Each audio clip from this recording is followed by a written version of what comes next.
우리 부목사님들과 함께 의논하면서 그동안 구약 성경을 계속 강해해 왔기 때문에 이제 신약 성경으로 한번 넘어가 보자 이렇게 이야기하면서 요한복음은 21장이나 되는 긴 분량이 있지 않습니까? 그런데 예수님의 순환이 시작되는 13장부터 하반부까지는 좀 다음 기회에 강해를 하고 일단 1장부터 12장까지 한번 강해하는 기회를 갖고자 기도하는 마음으로 말씀을 이제 준비하게 되었습니다. 요한복음은 우리가 잘 알고 있는 것처럼 복음서 중에 한 책입니다. 그렇죠?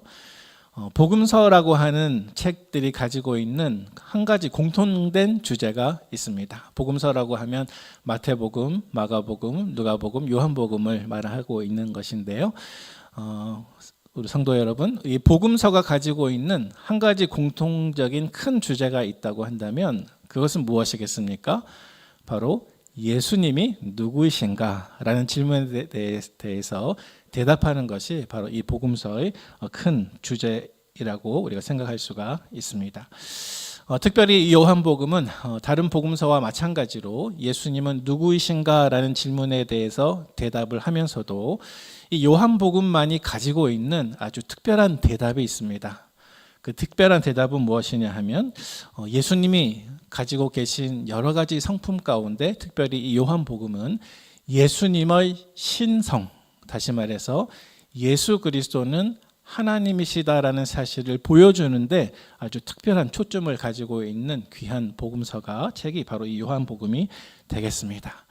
네, 두 번째로 이 요한복음은 다른 복음서 저자들과는 달리 자기가 이 책을 왜 썼는지 그 분명한 목적에 대해서 말씀 안에 기록하는 부분이 있습니다. 여러분, 요한복음의 저자가 누구입니까? 사도 요한이죠. 그리고 이 사도 요한이 어떤 성경책을 썼습니까? 요한복음, 요한 1, 2, 3서, 서신서, 요한계시록, 참 많은 성경을 쓴 사람입니다. 자, 그런데 이렇게 많은 성경을 썼으면서 이 사도 요한이 요한복음 가운데 내가 이런 목적을 가지고 요한복음을 썼습니다 하고 설명하는 부분이 요한복음 20장 31절 말씀에 나타나는데요. 제가 한번 봉독해서 올리도록 하겠습니다. 오직 이것을 기록함은 너희로 예수께서 하나님의 아들 그리스도이심을 믿게 하려 함이요 또 너희로 믿고 그 이름을 힘입어 생명을 얻게 하려 함이니라. 아멘. 자, 여러분 어떻습니까? 방금 우리가 요한복음이 복음서이기 때문에 예수님이 누구이신가 알려주는 데 큰 목적이 있다고 말씀을 했지만 사실 사도 요한은 단지 예수님이 누구이신가에 그치는 것이 아니라 방금 어떻게 말씀하고 있습니까? 20장 31절 말씀에 우리로 하여금 예수님께서 하나님의 아들 그리스도이심을 믿고 그 이름을 힘입어 생명을 얻게 하기 위해서 이 책을 기록했다라고 말씀하고 있다는 사실입니다. 사실은 이러한 요한복음의 목적 혹은 큰 주제를 요한복음서에 자주 등장하는 네 가지 키워드, 주제어로 우리가 같이 한번 살펴볼 수도 있습니다. 요한복음 안에는 또 요한이 쓴 많은 성경책들 안에는 아주 핵심적인 단어들이 등장하는데요. 제가 몇 가지를 읊어보면 그 핵심적인 단어들은 진리, 사랑, 생명, 그리고 믿는다. 이런 네 가지 단어들입니다. 자, 그래서 요한이 쓴 모든 성경책 혹은 요한복음의 이 네 가지 단어, 진리, 사랑, 생명, 믿는다는 표현이 몇 번이나 나오는지 제가 한번 설명을 드리도록 하겠습니다. 먼저 진리라고 하는 단어는 요한이 쓴 모든 성경에서 총 34회가 언급이 됩니다. 34번이나 언급이 되는데요. 복음서에 19번, 서신서에 15번 진리라는 단어가 사용되고 있다는 것입니다. 자, 그리고 두 번째로 요한은 사랑의 사도라고 잘 알려져 있지 않습니까? 그의 별명과 못지않게 그가 쓴 성경에 보면 사랑이라고 하는 이 핵심 단어가 또 여러 번 반복이 되고 있습니다. 요한이 쓴 모든 성경에서 복음서와 서신서를 합치면 모두 84번 사랑이라는 단어가 등장하게 됩니다. 또 세 번째 키워드가 있습니다. 세 번째 핵심 단어는 생명 혹은 영생이라고 하는 단어인데요. 요한이 쓴 모든 성경 안에서 생명이라고 하는 단어는 총 40번 쓰이고 있고, 또 영생이라고 하는 단어는 23번 쓰이고 있어서 합치면 63번 생명 혹은 영생이라는 단어가 요한이 쓴 모든 성경에서 등장한다는 것입니다. 자, 그렇다면 우리가 지금까지 진리, 또 사랑, 또 생명, 이렇게 세 가지 단어를 언급했잖아요. 하지만 요한이 쓴 모든 성경 안에서 가장 많이 나오고 있는 단어가 있습니다. 여러분, 가장 많이 나오고 있는 단어가 무엇일까요? 그것은 바로 믿는 혹은 믿는다라는 단어인데요. 몇 번이나 나오는지 아십니까? 요한복음에만 120번 이상 믿는, 믿는다, 믿으라, 이런 단어가 등장을 합니다. 자, 그래서 사실 방금 말씀드린 이 네 가지 키워드만 잘 종합해 보아도 우리는 요한복음이 우리에게 전해주고자 하는 그 주제를 잘 알 수가 있습니다. 다시 한번 복습하면 그 네 가지 키워드는 진리, 믿는, 사랑, 생명인데요. 이것을 종합하면 어떻게 말을 엮을 수가 있을까요? 정리해 보면 이렇습니다. 진리이신 예수 그리스도를 믿어 하나님과 사랑의 관계에 들어가 생명과 영생을 누려라. 네, 아멘. 네, 이것이 바로 요한복음이, 또 요한이 성경을 통해서 우리에게 말해주고자 하는 분명한 복음입니다. 사랑하는 성도 여러분, 진리이신 예수 그리스도를 믿어 하나님과의 사랑의 관계에 들어가 생명과 영생을 누리시는 저와 여러분 되시기를 축복합니다. 아멘. 자, 그러면 이제부터 오늘 본문에 해당되는 1절부터 14절까지 말씀을 한번 자세히 살펴보도록 하겠습니다. 우리 1절 말씀을 우리 같이 한번 읽어보겠습니다. 시작. 태초에 말씀이 계시니라. 이 말씀이 하나님과 함께 계셨으니 이 말씀은 곧 하나님이시니라. 아멘. 네, 태초에 말씀이 계시니라. 네, 이 1절 말씀 속에서 3번 반복되는 단어가 있는데 그것은 말씀이라고 하는 단어입니다. 이 말씀의 헬라어 원어는 로고스라고 하는 단어입니다. 예수님 시대의 이 로고스라고 하는 헬라어 단어는 우리들에게는 생소하지만요, 이 당시 헬라인들에게는 굉장히 친숙한 단어였습니다. 이 헬라 사람들은 철학이 매우 발달했던 나라였지 않습니까? 그래서 이 헬라 사람들은 로고스라고 하는 말을 어떻게 사용했냐 하면 이 우주의 원리, 이 우주를 존재하게 하고 움직이게 만드는 근원적인 어떤 원리, 이것을 로고스라는 말로 표현을 했습니다. 자, 우리는 오늘날 우리가 보고 있는 이 신약 성경이 이 헬라 문화권에서 헬라어로 쓰여졌다는 사실을 이해할 필요가 있습니다. 자, 그런데 이 로고스는 헬라 사람들에게 뿐만이 아니라 유다 사람들에게도 굉장히 친숙한 단어였습니다. 왜냐하면 구약 성경을 헬라 말로 번역해서 헬라어 성경책을 기록할 때 하나님의 말씀, 히브리 말로 다바르라고 하는 이 말씀이라는 단어가 헬라어로 번역되면 로고스로 번역되었기 때문에 그렇습니다. 따라서 히브리 사람 혹은 유대 사람들에게 로고스라고 하는 단어는 하나님의 말씀을 뜻하는 것이었습니다. 그래서 사도 요한은 한편으로는 헬라 사람들이 잘 이해하고 있는 우주의 원리 혹은 우주를 움직이는 어떤 신적인 지성, 이러한 단어, 그리고 히브리 사람들에게 익숙한 하나님의 말씀이라고 하는 이 로고스라는 특별한 단어를 사용해서 예수님에 대해서 설명을 하고 싶었습니다.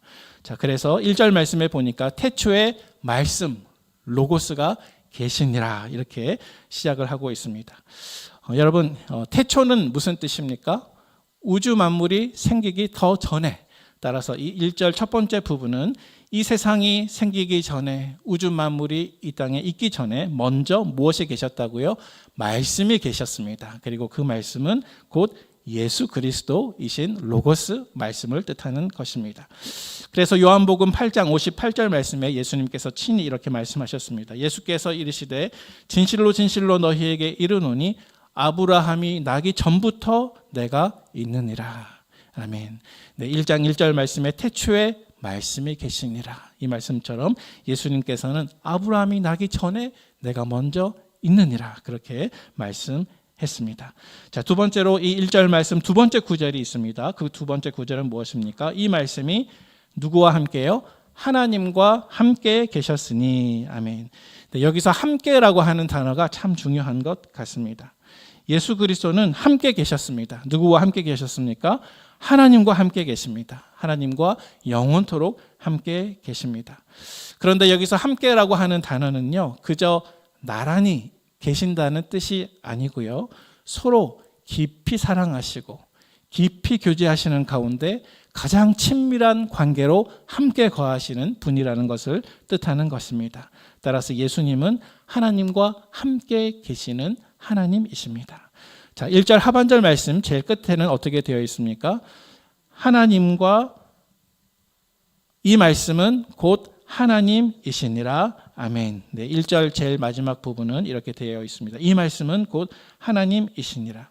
자, 이제 세 번째로 사도 요한은 예수님에 관해서 우리에게 설명하고 있는데, 그것은 바로 하나님과 동등하심, 혹은 하나님과 한 분이신 분이라는 것을 우리에게 말씀하고 있습니다. 이 말씀은 곧 하나님이시니라. 다시 말해서 예수 그리스도는 곧 하나님이십니다. 예수 그리스도는 하나님과 같은 분이십니다. 그래서 요한복음 곳곳에는 예수님께서 이렇게 말씀하고 있습니다. 요한복음 10장 30절 말씀인데, 나와 아버지는 하나이니라 하신대. 아멘. 또 요한복음 14장 8절 9절 말씀입니다. 빌립이 이르되 주여 아버지를 우리에게 보여주옵소서. 그리하면 족하겠나이다. 예수께서 이르시되 빌립아, 내가 이렇게 오래 너희와 함께 있으되 네가 나를 알지 못하느냐? 나를 본 자는 아버지를 보았거늘 어찌하여 아버지를 보이라 하느냐? 아멘. 방금 읽은 이 말씀 그대로 예수님께서는 하나님과 함께 계실 뿐만 아니라 예수님이 곧 하나님이십니다. 하나님과 동등하신 분이십니다. 따라서 예수님은 빌립에게 나를 본 자는 하나님을 본 자이다, 이렇게 말씀하실 수 있었다는 것입니다. 자, 이제 이어지는 2절 말씀을 같이 한번 읽어보도록 하겠습니다. 2절입니다. 시작. 그가 태초에 하나님과 함께 계셨고. 아멘. 네, 어쩌면 이 2절 말씀은 1절 말씀 속에서 이미 이야기한 것과 같이 태초에 말씀이 계시니라, 이 말씀이 하나님과 함께 계셨으니 라는 이 구절을 한 번 더 반복해주고 우리에게 설명해 주는 것 같습니다. 자, 그런데 우리가 조금 전에 함께 계신다고 했을 때 하나님과 긴밀한 사랑의 관계로 함께 계신다는 것을 살펴보았지만요, 이 2절 말씀 속에서는 함께 계신다고 했을 때 어쩌면 예수님과 성부 하나님은 함께 계셨다고 말씀하고 있으니까 어쩌면 두 분이 서로 구분이 되시는 분이시구나 하는 것을 한번 짚고 넘어가면 좋겠습니다. 성부 하나님과 성자 하나님이 구분되시기 때문에 두 분은 함께 계실 수가 있습니다. 그리고 성자 예수님께서는 처음부터 성부 하나님과 함께 계셨고 또 영원토록 사랑의 관계로 성부 하나님과 함께 계신 분이시지만, 그렇다고 해서 성부 하나님과 성자 하나님이 각각 다른 두 하나님이신 것은 아니지요. 어디까지나 삼위일체 하나님으로서 성부 하나님, 성자 하나님, 성령 하나님은 한 분 하나님이신 것도 기억하시기를 바랍니다. 그 다음에 우리 3절 말씀을 같이 한번 읽어보도록 하겠습니다. 3절 말씀입니다. 시작. 만물이 그로 말미암아 지은 바 되었으니 지은 것이 하나도 그가 없이는 된 것이 없느니라. 아멘. 네, 이 3절 말씀은 예수 그리스도에 대해서 우리에게 말씀해 주고 있는데, 첫 번째로 예수 그리스도는 우리의 창조주가 되신다는 사실을 우리에게 말씀하고 있습니다. 여러분, 성경 가운데 이 우주 만물이 생겨난 창조의 이야기를 담고 있는 성경이 어디에 있습니까? 창세기이죠. 특별히 창세기 1장 말씀에 보면은 태초에 하나님이 천지를 창조하시니라, 하나님께서 이르시되 빛이 있으라, 이렇게 등등 하면서 창세기 1장에 보면은 태초라는 단어도 나오고요, 또 빛이라는 단어도 나오고요, 생명이라고 하는 단어도 나오고요. 어쩌면 이러한 모든 단어들이 오늘 우리가 살펴보고 있는 요한복음 1장 말씀에서도 동일하게 나타나는 것을 우리가 인식할 수가 있습니다. 태초에 하나님께서는 천지를 말씀으로 창조하셨습니다. 자, 그렇다면 오늘 본문 1절 말씀 속에서 태초에 말씀이 계시니라, 그 말씀은 누구입니까?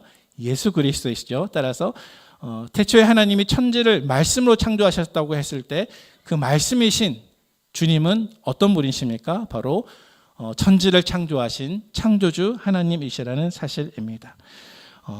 사랑하는 성도 여러분, 예수 그리스도가 저와 여러분을 창조하신 창조주이심을 믿으시기를 바랍니다. 아멘. 두 번째로 이 3절 말씀, 만물이 그로 말미암아 지은 바 되었으니 지은 것이 하나도 그가 없이는 된 것이 없느니라. 이 말씀 속에서 우리가 예수님을 창조주라고 이해할 때 사실은 이 말씀 가운데 아주 특별한 진리가 숨겨져 있는 것이 있습니다. 여러분, 우리가 하나님께서 이 땅을 창조하시고 이 모든 우주를 창조하실 때에는 그것을 우리가 첫 번째 창조라고 말씀을 할 수가 있을 거예요. 하나님께서 창세기 1장 1절 말씀처럼 첫 번째 창조로 우리를 창조하셨습니다. 자, 하지만 예수님께서는 이 창조주 되심과 동시에 또 다른 창조를 우리에게 하실 수 있는 분이세요. 자, 우리 오늘 본문 우리 12절 말씀 같이 한번 읽어보도록 하겠습니다. 12절 말씀입니다.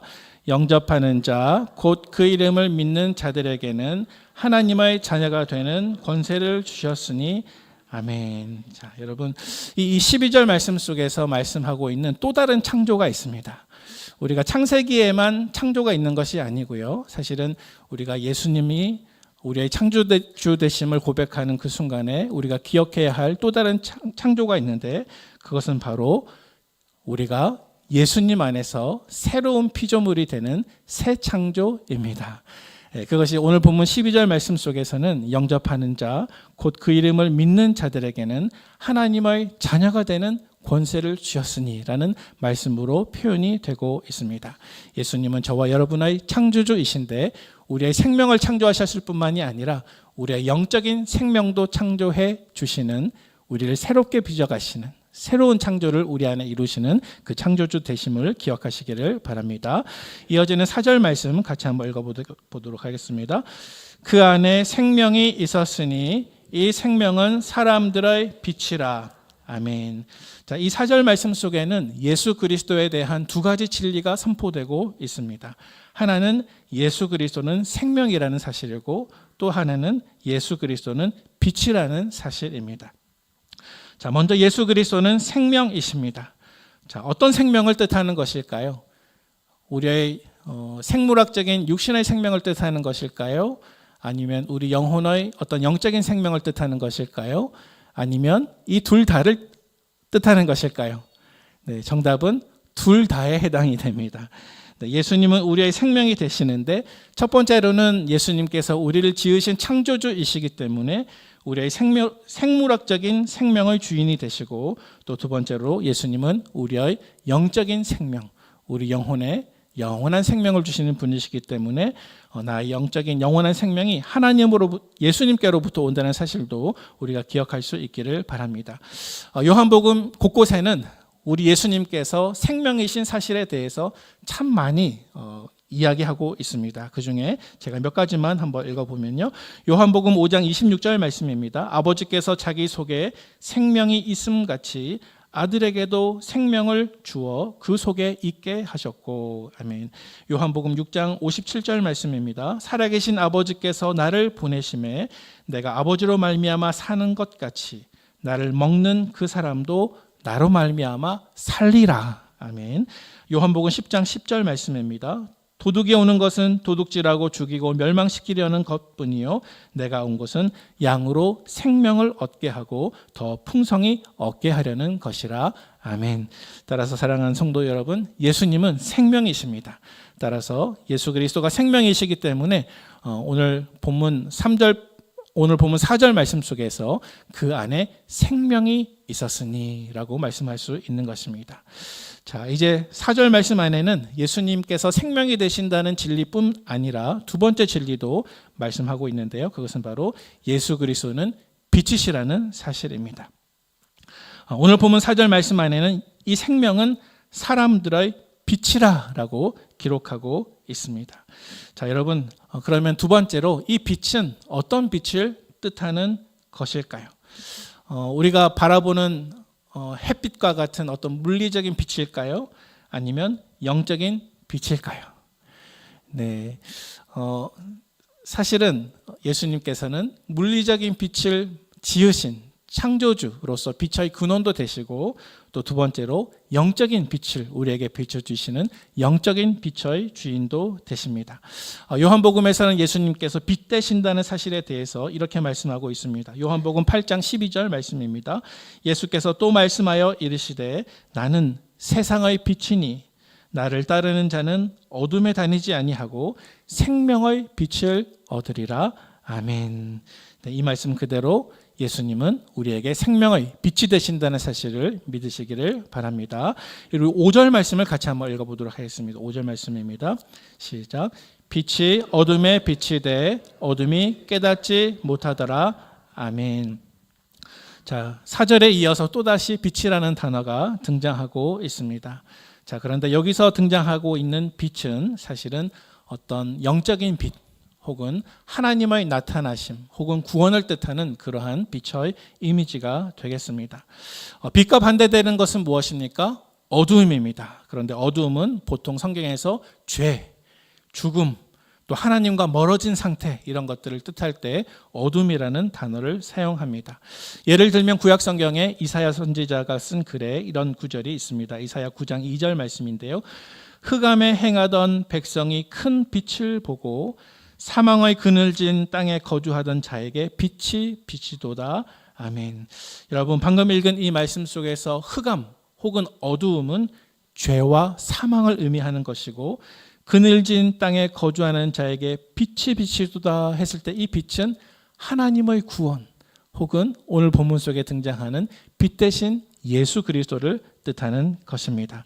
따라서 오늘 본문 5절 말씀 속에서 사도 요한은 이러한 빛을 예수님과 연결하고 있습니다. 빛이 어두움에 빛이 돼 어두움이 깨닫지 못하더라. 생명의 빛이 어두움 가운데 비치게 되었지만 어두움이 깨닫지 못합니다. 깨닫지 못한다고 하는 사실은 이 어두움이 빛을 받아들이지 못하고 거부하고 말았다는 뜻이기도 합니다. 이 생명의 빛은 영적인 빛이고 또 내적인 빛이기 때문에 그것을 보고 싶다고 해도 영적으로 어두운 사람은 그것을 깨닫지도 또 그것을 받아들일 수도 없다는 사실입니다. 자, 그렇다면 이렇게 빛 대신 예수님 또 우리에게 계시된 구원의 빛을 바라볼 수 있는 사람은 어떤 사람일까요? 바로 성령님께서 은혜를 주신 사람들입니다. 성령님께서 우리의 마음을 환히 밝혀주셔서 그 빛을 볼 수 있도록 특별히 선택된 사람들이 예수님의 빛 되심을 바라볼 수 있다는 사실입니다. 그리고 그 특별한 사람이 저와 여러분들인 것을 기억하시면서 하나님의 은혜에 감사하시는 저와 여러분 되시기를 축복합니다. 이 빛에 대한 말씀은 또 8절 이하에서 다시 연결되고 있는데요. 8절 이하에서 다시 연결되기 전에 그 사이의 말씀이 있습니다. 바로 6절과 7절 말씀인데요. 6절과 7절 말씀은 세례 요한에 대한 말씀이 되겠습니다. 우리 6절과 7절 말씀 같이 한번 읽어보도록 하겠습니다.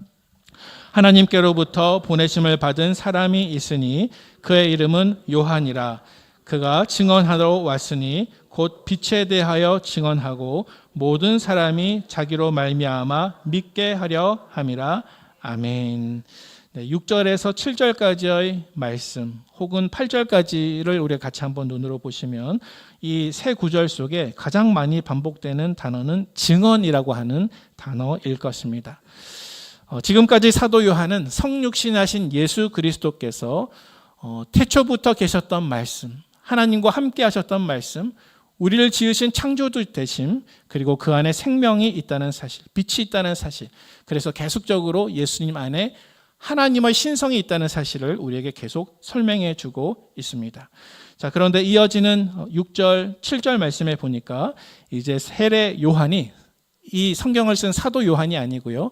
세례 요한이 이러한 빛 대신 주님, 또 생명의 구원자로 오신 예수님을 어떻게 증거했는지 우리에게 소개하고 있습니다.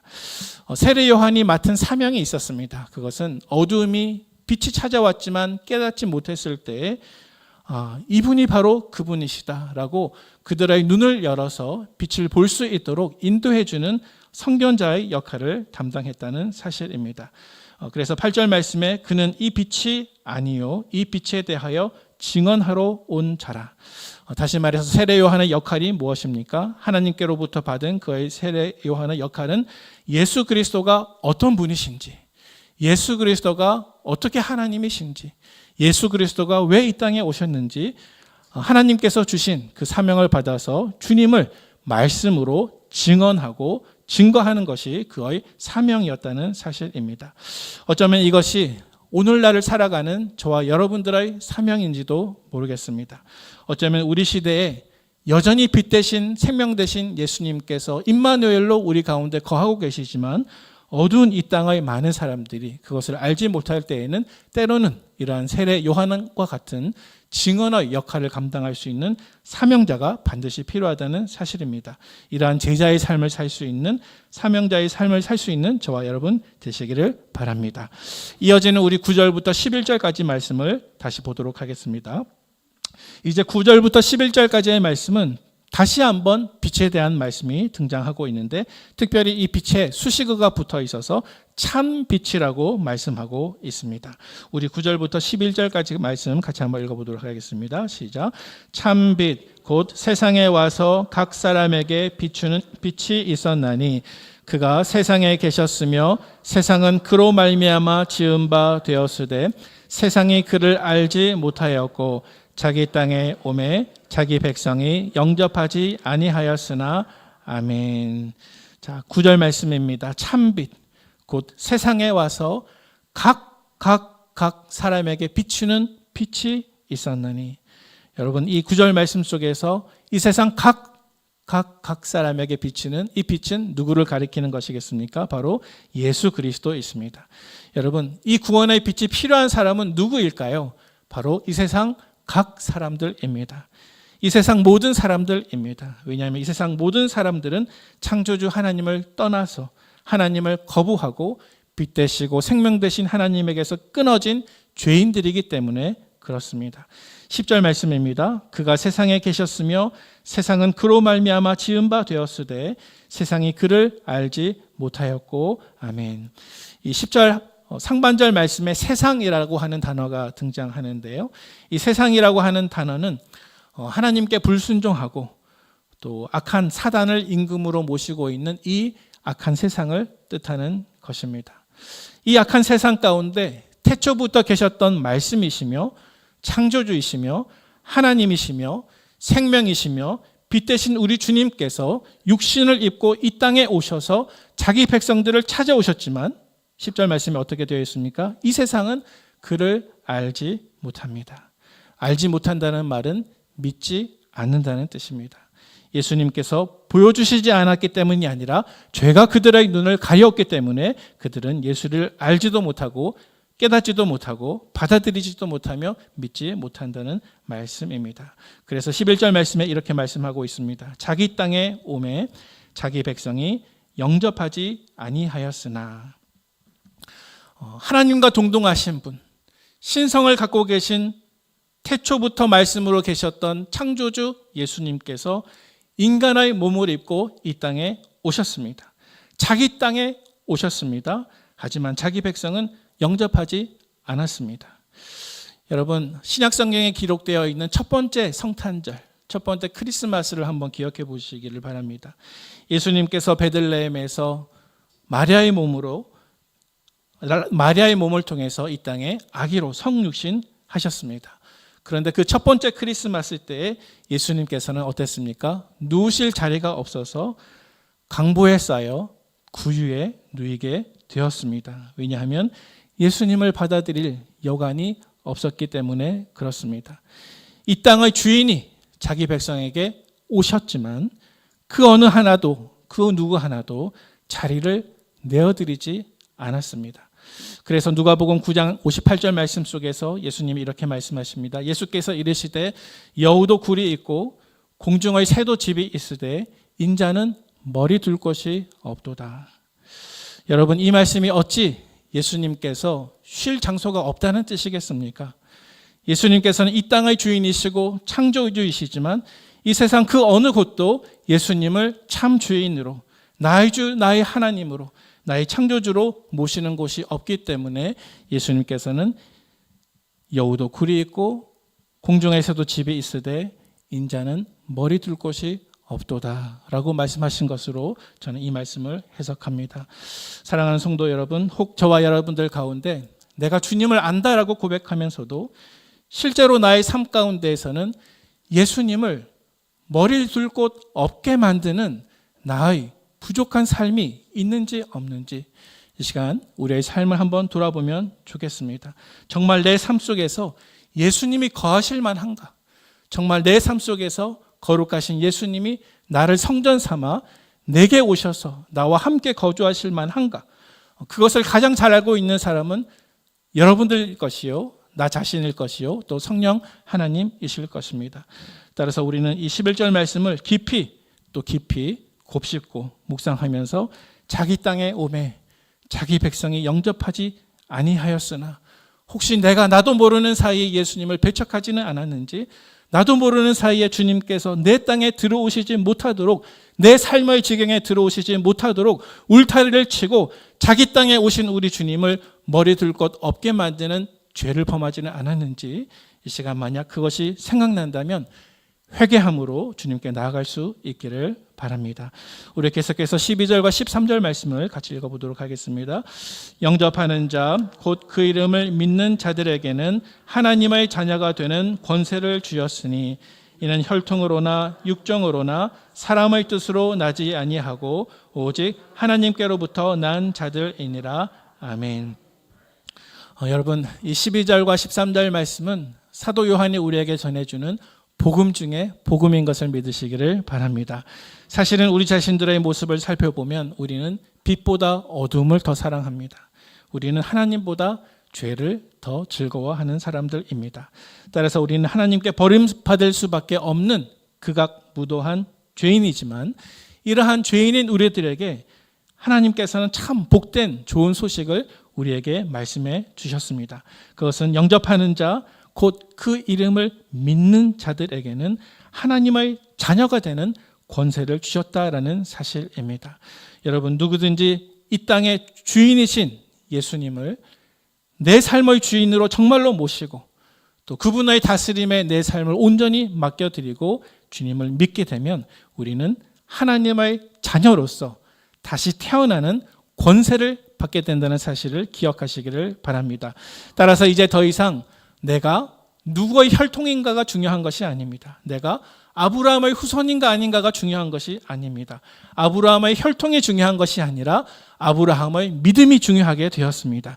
왜냐하면 이제 하나님의 자녀가 될 수 있는 방법은 인간의 육정이나 혈통이 아니라 오직 영적인 방법, 오직 믿음의 방법, 그래서 그 이름을 믿는 믿음의 방법으로 우리가 하나님의 자녀가 되는 권세를 얻게 될 것이기 때문에 그렇습니다. 따라서 우리가 영적으로 다시 태어나는 삶, 영적으로 우리 자신들이 새롭게 창조되는 삶은 사람의 뜻으로 난 것이 아니라 오직 하나님의 뜻으로 가능한 것을 기억하시는 저와 여러분 되시기를 바랍니다. 이제 마지막으로 14절 말씀을 같이 한번 읽어보도록 하겠습니다. 14절 말씀입니다. 말씀이 육신이 되어 우리 가운데 거하심에 우리가 그의 영광을 보니 아버지의 독생자의 영광이요 은혜와 진리가 충만하더라. 아멘. 자, 이 14절 말씀에 보니까 요한복음 1장 1절 말씀 속에서 등장했던 말씀이라는 단어가 다시 한번 등장하고 있습니다.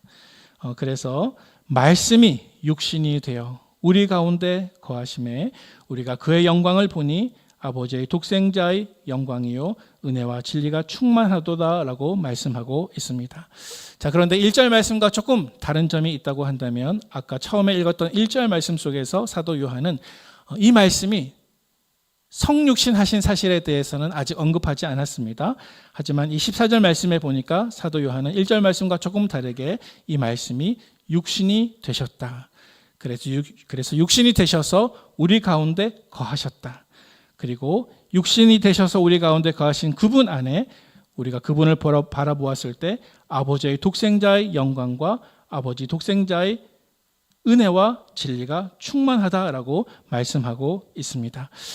사실은 이 14절 말씀이 육신이 되어 우리 가운데 거하심에 우리가 그의 영광을 보니 아버지의 독생자의 영광이요 은혜와 진리가 충만하더라. 이 말씀은 사실은 이제 이후로 요한복음 21장 마지막 절까지 기록될 모든 말씀들이 사실은 이 14절 말씀을 설명하는 부분이라고 이해해도 과언이 아닙니다.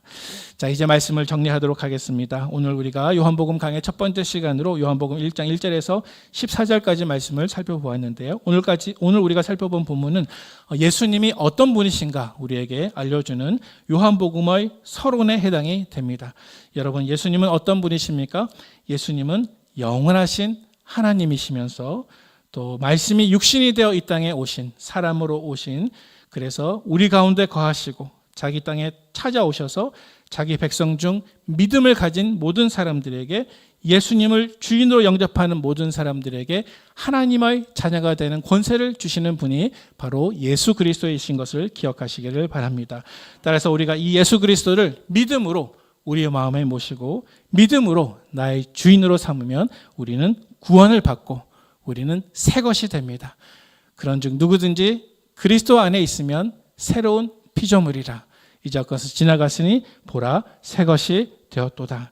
우리가 이 믿음을 통해서 하나님의 자녀, 그리고 새 것, 하나님께로부터 태어난 새로운 피조물이 되는 그러한 은혜를 누리시는 저와 여러분 되시기를 바랍니다. 그래서 이 예수님 안에 있는 빛과 생명을 나의 것으로 삼아 이 요한복음 말씀을 계속적으로 묵상하시는 가운데 진리 되신 예수 그리스도를 믿으시고 그분과 사랑의 관계에 들어가셔서 그분과의 사랑의 관계를 통하여서 생명과 영생을 풍성히 누리시되 영원토록 누리시는 저와 여러분들의 복스러운 삶 되시기를 주님의 이름으로 축복을 드립니다. 아멘.